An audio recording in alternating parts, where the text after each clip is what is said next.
এতদিন যে নামটি ছিল প্রবাসী বাংলাদেশিদের ভেতর সীমাবদ্ধ, সেটি এবার উঠে গেল কানাডার জাতীয় রাজনীতির কেন্দ্রে। প্রথমবারের মতো কানাডার ফেডারেল সংসদে জায়গা করে নিয়ে ইতিহাস গড়লেন এই বাংলাদেশি বংশোদ্ভূত রাজনীতিক। উপনির্বাচনে জয় পেয়ে সংসদে জায়গা করে নেন ডলি বেগম। আর এই অর্জনের মাধ্যমে নতুন দিগন্ত খুলে গেল প্রবাসী বাংলাদেশিদের জন্য।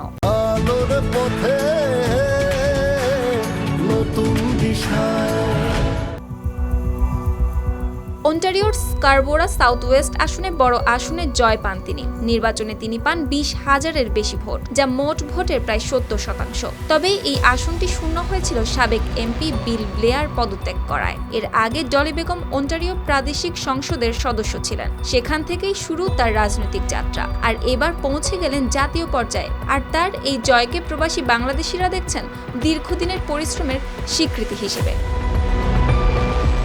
শুক্তি রায়, RTV।